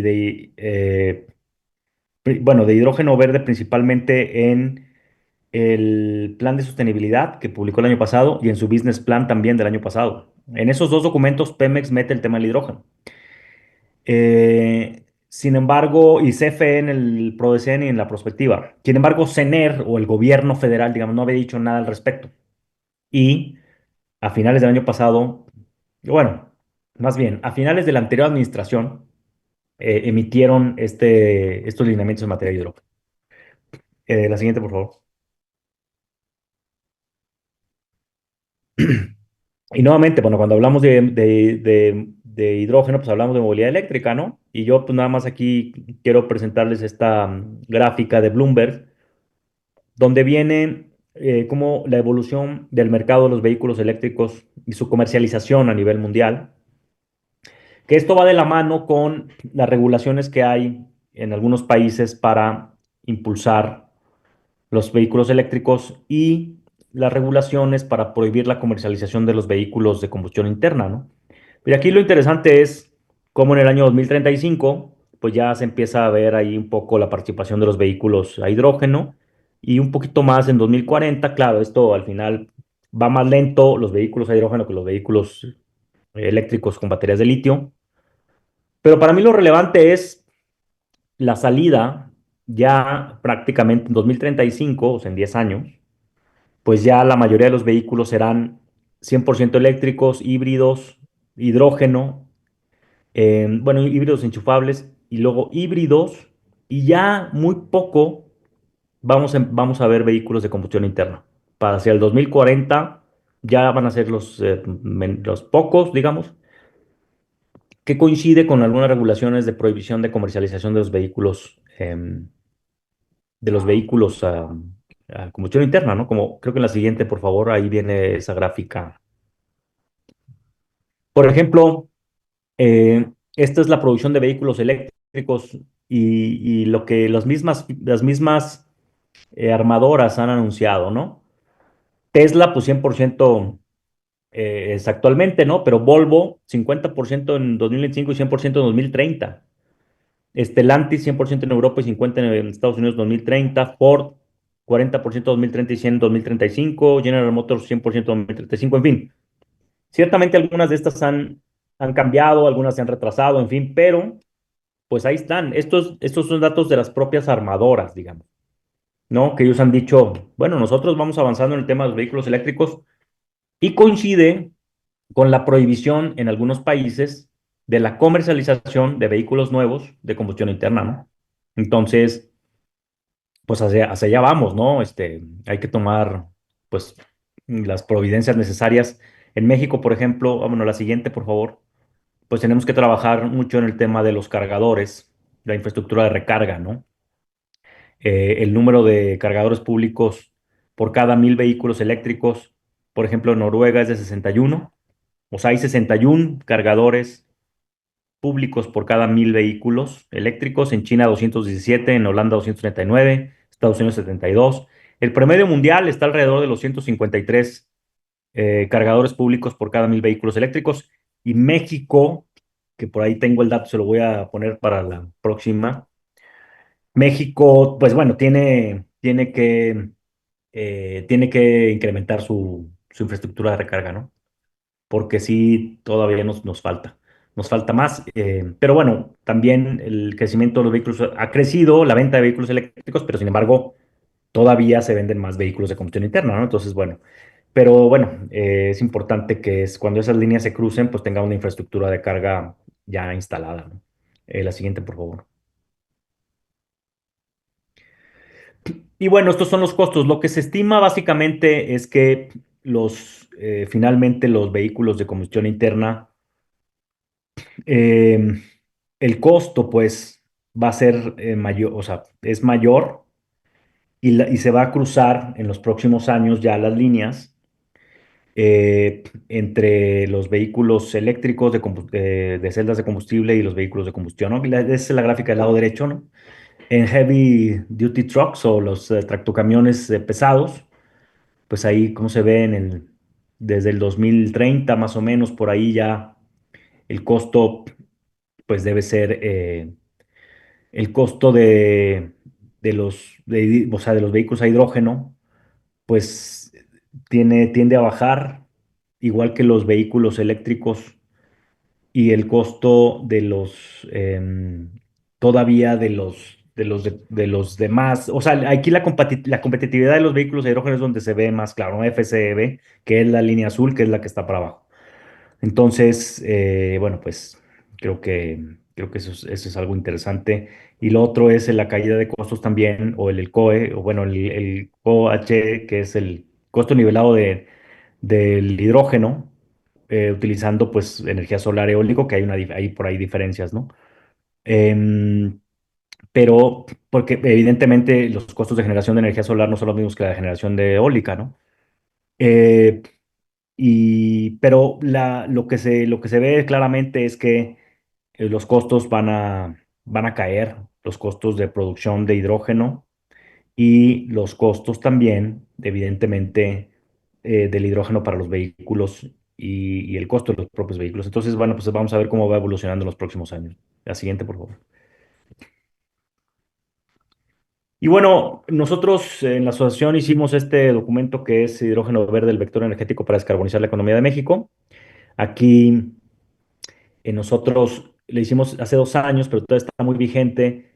Y le hicimos porque, pues, como no hay una estrategia nacional de hidrógeno, pues necesitamos tener un documento, digamos, que nos diera, como su nombre lo indica, una hoja de ruta, ¿no? Ahora, el año pasado presentamos una estrategia industrial de hidrógeno. Sin embargo, como una primera aproximación a este tema, pues me gusta presentar la hoja de ruta porque es como el inicio de todo, ¿no? Lo otro es como una segunda parte, pero un poco ya más especializada en temas industriales. Estos documentos están a su disposición, desde luego, para los que les interese. Y Isabela los debe tener ahí también y a su disposición, las presentaciones ejecutivas de estos documentos. Entonces, la siguiente, por favor. Y lo que nosotros hicimos primero fue, ¿en dónde estamos parados, no? O sea, ¿cuáles son los principales retos para implementar el hidrógeno verde en México? ¿Qué retos existen, no? Y bueno, pues los principales retos que identificamos es establecer mecanismos para facilitar el cumplimiento de metas de descarbonización, dar mayor certidumbre regulatoria a los participantes, stakeholders, reducir costos de infraestructura, producción y transporte, establecer regulación específica para el hidrógeno verde, creación de incentivos para la oferta y la demanda y incrementar la penetración de energía renovable. Todo esto son los retos. Ya estamos trabajando en muchos de ellos. Yo diría que algunos ya están incluso hasta medio superados, pero pues todavía están por ahí presentes, ¿no? La siguiente, por favor. Y lo que nosotros hicimos fue, nos enfocamos en las 7 industrias con mayores emisiones de gases de efecto invernadero en México y analizamos 3 tipos de transición, ¿no? Como ya lo mencioné hace ratito, sustitución directa en la industria petroquímica, sustitución de hidrógeno gris por verde, por ejemplo, Pemex o la industria petroquímica en general. Generación de electricidad, el blending, ¿no? Mezclar el hidrógeno con el gas natural. Y en las industrias del hierro y el acero, vidrio, química y cemento, ¿no? Ahí mezclar el hidrógeno con el gas natural, pero también en algunas de estas industrias utilizan el hidrógeno como materia prima y utilizar hidrógeno verde en vez del gris. Y cambio de tecnología, ¿no? La movilidad, sustitución de vehículos de diésel y gasolina por hidrógeno, vehículos a hidrógeno en autos, autobuses y camiones de carga privado. Nosotros lo que vemos inicialmente más viable es tractocamiones, transporte pesado a larga distancia y autobuses de transporte urbano y de pasajeros de larga distancia y después los vehículos, los autos a hidrógeno, autos particulares, digamos, o ligeros. La siguiente, por favor. Entonces, ya los proyectos están en marcha. Nosotros estimamos que, bueno, hace 2 años que la demanda inicia en 2025. Ciertamente ya hay demanda, ¿no? Pero todavía no hay producción, todavía no hay oferta. Pero sí, pues ya hay demanda y incrementa un total de 230,000 toneladas en 2030 y, fíjense, en 25 años, 2,700 kilotoneladas. Actualmente, actualmente se consumen alrededor de 200,000 toneladas de hidrógeno en México, pero es hidrógeno gris. 200,000 toneladas. Eh, y bueno, pues aquí se desagrega en los tres diferentes tipos de transición, digamos, ¿no? La siguiente, por favor. Ahora, algo importante es que para cubrir la demanda de hidrógeno se estima que se deben instalar 79 gigawatts de capacidad y 51 gigawatts de electrólisis, ¿no? Esto es importante porque, pues, si queremos ser competitivos a nivel global, a nivel México, digamos, tener suficiente oferta para cubrir la demanda, pues necesitamos instalar más capacidad de energía renovable y desde luego, pues bueno, electrólisis para producir este hidrógeno, ¿no? La siguiente, por favor. Y bueno, aquí, como ya lo vimos, vamos a requerir alrededor de 60,000 millones de dólares en los próximos 25 años, pero si ustedes se dan cuenta, en los proyectos que les mencioné, que les presenté, pues tenemos 21,000 millones de dólares de inversión. Y estos son 60,000, pero en un horizonte de 25 años, ¿no? Entonces es probable que las metas se cumplan antes y es que todo sigue avanzando conforme lo estamos pues, visualizando, ¿no? La siguiente, por favor. Y la reducción, evidentemente, de CO2, que es importante, ¿no? En estos tres ejes que ya lo estábamos viendo, sustitución directa, mezcla de hidrógeno verde y cambio de tecnología. Porque, pues sí, es importante hablar de economía y es importante hablar de inversiones y de todo esto, pero al final del día, pues que no se nos olvide por qué estamos haciendo todo esto. Al final, pues es transición energética y es descarbonización y es reducción de emisiones, ¿no? Entonces, esto también está medido aquí y pues puede haber una reducción importante, digamos, en los próximos años, ¿no? Utilizando, desde luego, hidrógeno limpio. La siguiente, por favor. Y nosotros definimos 5 líneas de acción para lograr todo lo anterior, estratégicas, y esto pues ya al momento que CENER está trabajando en una estrategia nacional de hidrógeno, pues ya se están cumpliendo esta línea estratégica. Estamos trabajando con la Secretaría de Economía y con Normex para el tema de las normas técnicas. Nosotros creemos que básicamente lo que se necesita es adaptar, actualizar o crear normas técnicas, pero no más allá, considerando que el hidrógeno ya se produce y ya se consume en México, ¿verdad? Nada más que es hidrógeno gris. Lo que estamos trabajando es el hidrógeno limpio y eso requerirá algunas adaptaciones, actualizaciones o creaciones de normas técnicas. Económicas y de mercado, pues que haya incentivos, ¿no? Como sucede en otros países, en Europa hay subastas para proyectos de hidrógeno. En Estados Unidos, hasta antes de Trump, o sea, con la administración Biden, pues había subsidios específicos para construir hubs de hidrógeno, proyectos a hidrógeno, te daban también una cantidad para que compraras un vehículo eléctrico, en fin. Pero es importante, ¿no? Todos estos mecanismos para incentivar las tecnológicas y infraestructura, pues desarrollo e innovación. México con el INEEL, por ejemplo, el Instituto Mexicano de Petróleo también. En fin, tiene el POLI, tiene centros de investigación y desarrollo y relacionados con el hidrógeno en particular. Entonces, pues ahí vamos avanzando también poco a poco. Y las ambientales y sociales, que eso, bueno, pues ya cualquier proyecto que esté en marcha en México, pues necesita cumplir con las, digamos, disposiciones ambientales, manifestación de impacto ambiental, consultas indígenas, en fin, de todo lo que se tiene que hacer relacionado con esto, ambientales y sociales, ¿no? La siguiente, por favor. Y bueno, pues esta es toda la presentación. Si hay alguna pregunta, pues con mucho gusto todavía nos queda algo de tiempo. Muy amables.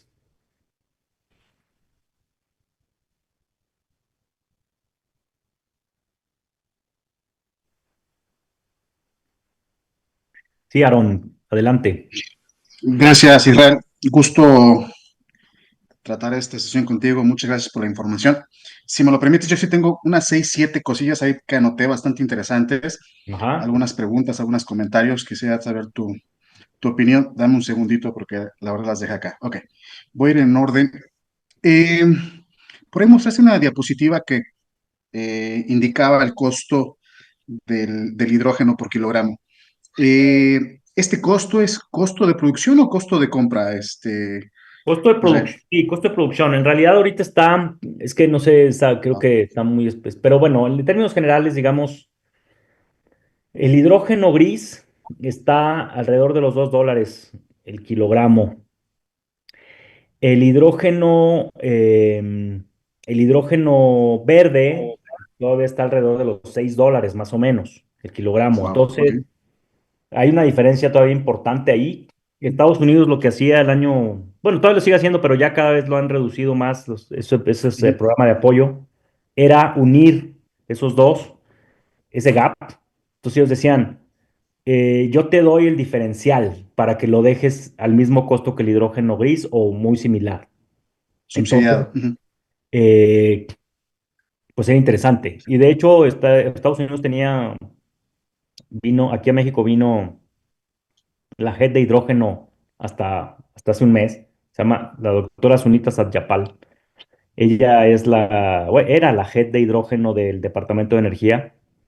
Y cuando vino, ujú, ella traía un proyecto interesante que era uno por uno por uno, que era, ellos querían llevar el hidrógeno a $1 el kilogramo. Ya no recuerdo bien cuál era el otro uno, pero bueno, era uno, o sea, un kilogramo a $1, imagínense nada más. Y eso todavía lo mencionó por acá Sunita Satyapal. Pero bueno, en fin, eso es un poco lo que está pasando a nivel global. Lo que sí es, y todos coinciden en esto, es que para el año 2030, o sea, en 5 años más o menos, se considera que los costos del hidrógeno del hidrógeno limpio van a caer a niveles similares a los del hidrógeno gris. Eh, mm, mm, no sé, yo siempre digo que esto es como el huevo y la gallina, no se sabe si o sea, va a haber una demanda masiva y entonces eso va a disminuir los costos o van a disminuir los costos y entonces va a bajar una demanda masiva. No se sabe en realidad qué va a pasar primero, pero todos coinciden, las principales organizaciones a nivel mundial de temas de energía y temas de hidrógeno y tal, que en 5 años los costos del hidrógeno verde van a caer. También hay un avance en la tecnología como todo. Y aquí, y perdón que ya me tomé un poco más de la palabra, pero, por ejemplo, wow, yo recuerdo mucho hace 10 años, bueno, ya hace 11, en el 2014 se instaló, 2013-2014 se instaló la primera central solar a gran escala en México.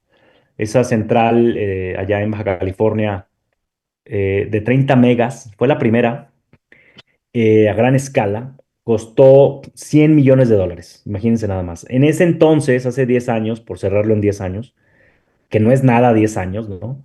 El costo de instalar un megawatt de energía solar a gran escala era de $3.5 millones. Por eso esa central de 30 costó $100 millones. Hoy, el costo de instalar un megawatt de energía solar a gran escala está alrededor de los 600-700 mil dólares, dependiendo de la escala, ¿no?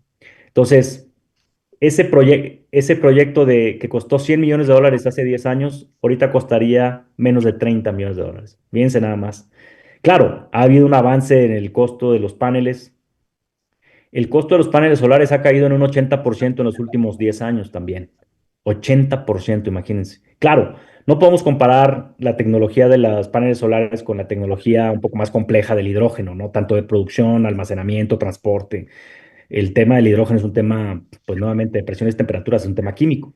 Pero nada que no hayamos podido lograr, digamos, manejar con el gas natural o con el petróleo o con, en fin, con otros gases industriales, helio, argón. La otra vez yo estaba bien en la calle y pasó un camión de nitrógeno líquido criogenizado a menos de 250 grados, o sea, imagínense. Entonces, bueno, a lo que voy es que todo esto, la mayoría de las organizaciones coinciden en que los costos van a caer en los próximos 5 años. Vamos a ver, evidentemente nadie tiene una bola de cristal, pero pues esperemos, vamos a ver, y si quieren nos volvemos a reunir en 5 años y ya vemos cómo ha evolucionado el mercado. Otra vez toman una actualización del diplomado.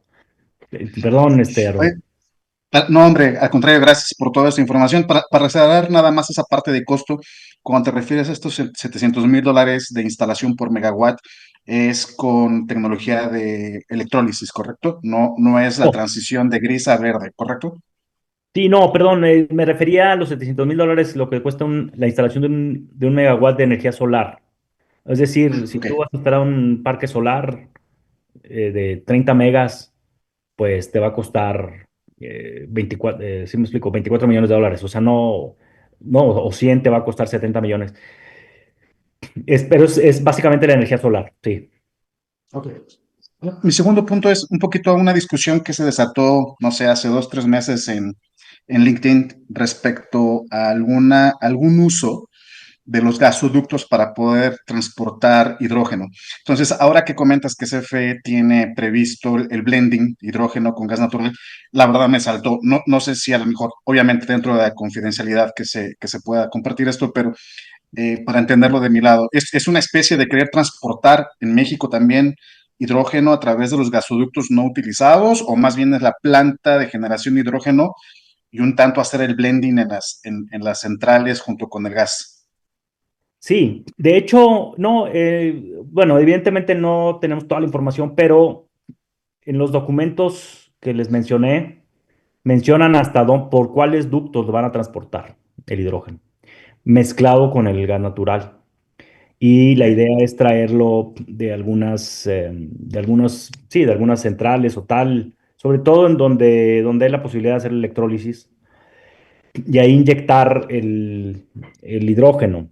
A nivel global ya se está entregando hidrógeno mezclado con gas natural en proporciones que van Mm, del 1 al 15%. ok. No se han hecho más. Se considera bueno, que en estas proporciones no debe haber ningún problema. Digamos, el comportamiento de materiales, la molécula es la más pequeña, Mm, entonces tiende a escaparse, por decirlo así, entonces tiene claro. que ver todo el comportamiento de los materiales y tal, y cómo se comporta con el gas natural, pero hasta el momento no ha habido ningún tema. Entiendo que sí, entiendo que una parte será transporte de hidrógeno y otra parte será mezclado con gas natural. En Estados Unidos, por ejemplo, ya o sea, hay transporte de hidrógeno por ducto. Claro, es hidrógeno gris, pero bueno, como sabemos es lo mismo, ¿no? Nada más depende de dónde se obtenga y la tecnología de producción, pero de cientos de kilómetros, ¿eh? O sea, te transporta hidrógeno por cientos de kilómetros, se les llama enclaves y Ujú. porque muchas industrias que utilizan el hidrógeno, como les decía yo, como materia prima, por ejemplo, que es lo que primero se utiliza o primero se ha utilizado, no como vector energético, sino como materia prima, lo utilizan. Entonces ellos construyeron estos hidroductos dedicados solamente a transportar hidrógeno. Y no ha habido ningún tema, ningún problema y tal. Wow. Y las dos últimas rápidamente, entonces, Real, para concluir mi participación. Eh, ¿Estos proyectos que mostraste están siendo bancados o son con equity? O sea, ¿cuál es la percepción que tú has visto en el mercado para el financiamiento de estos proyectos? Con equity, exactamente, y muchos de ellos, sí, o sea, básicamente, sí hay participación bancaria, desde luego, hace poco estuvo aquí, me reuní con la cabeza de la, bueno, el que ve temas de hidrógeno en BBVA, que venía de España. Tienen una persona dedicada, bueno, un equipo dedicado a temas de hidrógeno a nivel global. De hecho, también estuvo en Pemex. Pero sí, digamos, es una combinación. Sí. Ok, ok. No, de acuerdo. Y finalmente, ¿qué te apetece comentar con respecto al Acuerdo de París? No sé si hay sanciones con respecto a Estados Unidos en enero se salió. De hecho, creo que andábamos en un foro allá solar en Guadalajara y fue bastante criticado y comentado el tema. ¿Hay algo al respecto, Israel? No, fíjate que no. En realidad todos estos temas son más bien no, o sea, no vinculantes. Al final, todos los países en tema de las NDCs y sus compromisos, pues en realidad, aunque se busca que sean vinculantes, no lo son. Lamentable, muy lamentable. Estados Unidos, por ejemplo, también se salió de la Organización Mundial de la Salud, por ejemplo, ¿no? El que está al frente del tema de las vacunas es un antivacunas, ¿no? Entonces, bueno, el que está al frente del tema de salud pública, más bien, es un antivacunas. Entonces, bueno, son una política totalmente en sentido opuesto a lo que se estaba manejando antes. Yo, en lo personal, pues creo que es lamentable, ¿no? Y el tema también si bien, como yo siempre digo, no hay que satanizar el petróleo, porque como les decía, pues todas las cosas que utilizamos y muchas de nuestras comunidades nos proporcionan el petróleo, digamos, o algunos productos refinados, ¿no?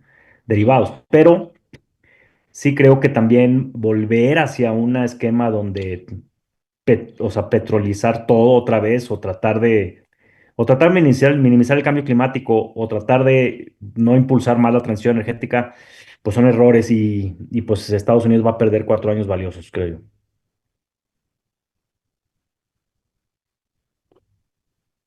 Muchas gracias, Israel. Contrario. Viridiana. Sí, muchas gracias Israel, muy, muy interesante todo lo que nos comentas. La verdad es que es un tema algo nuevo para mí, no estaba muy familiarizada con el hidrógeno verde y a lo mejor no sé si mi pregunta es un poco obvia, pero ahora con, bueno, el contexto en el que estamos viviendo, me llama la atención si esto que comentas respecto a bajar los precios o que estarían disminuyendo los costos en el mediano y largo plazo. ¿Qué tan sensible es esta disminución de los precios respecto a presiones macroeconómicas que estamos viendo ahora como cuestión de guerras, tratados internacionales y demás? Digamos, ¿es algo que se podría asimilar al comportamiento del gas, por ejemplo, o sería un poco más independiente? Es un poco más independiente, bueno, muy buena pregunta, porque no, al final, digo, sí es sensible a las políticas públicas. Nuevamente, Estados Unidos tenía una política de hubs de hidrógeno e impulsaba mucho, y sigue impulsando, pues, pero ya no tan decididamente como antes. Entonces, sí hay una afectación en cuanto a las políticas públicas. Lo bueno es que hay países como, bueno, la Unión Europea está impulsando fuerte, muy fuerte el tema. Acaban de sacar una subasta importante de cientos de millones de euros. China también. De hecho, China es el principal productor o fabricante de electrolizadores en el mundo. Eso podría tener algunos temas interesantes, ¿no? Porque se está polarizando mucho el tema con China, ¿verdad? Entonces, eso podría traer algunas, pues ya saben ustedes, el tema de aranceles y tal. En fin, pero aún y así, si bien es sensible, sigue avanzando. China está impulsando fuerte, India está impulsando fuerte, la Unión Europea, América Latina. Entonces, yo creo que al final todo esto va a conseguir que los precios o el costo, pues tienda a caer cuando aún, o sea, como está previsto, digamos, tal vez por ahí un retraso en Estados Unidos, pero bueno, yo creo que en términos generales, ¿no? Pero sí es una combinación, digamos, sensible a políticas públicas, pero al final no hay otra opción en la mesa que permita buscar la reducción de emisiones o mitigar o descarbonizar o net zero. No hay otra. Digo, si hablamos de energía de fusión, pues bueno, puede ser que a lo mejor en unos 30 años, a lo mejor ya, aún y cuando ha avanzado la energía de fusión, digamos, ¿no? Pero no, aún así no se ve que a una escala comercial, pues la energía de fusión todavía no. Y no todo lo podemos electrificar, como ustedes saben, o sea, no todo se puede electrificar. Sí necesitamos, digamos, lo que se le llama Power to X, ¿no? O sea, llevar, digamos, hacerlo más líquido y algunas cosas, no todo se puede utilizar electricidad o baterías o tal. Y ahí es donde entra el hidrógeno bien. Pero claro, no ha sido nada, no es nada fácil el reto, los costos todavía están altos, la tecnología se ha mejorado mucho, pero todavía le falta, ¿no? Pero bueno, yo por eso siempre pongo los ejemplos de la energía solar, ¿no? Que hace 10 años el costo de los paneles solares era 80% más caro que ahora, o al revés, el costo de los paneles solares ha caído en un 80% los últimos 10 años. Cada vez son más eficientes los paneles solares, son más pequeños y más eficientes. Entonces, yo espero que así suceda con el hidrógeno, pero vamos a ver, como decíamos, nos vemos en 10 años también para ver a ver qué ha pasado, ¿no? Es interesante este grupo, vamos a vernos. Pero bueno, sí, espero haber dado respuesta, Viridiana. Muchas gracias, sí.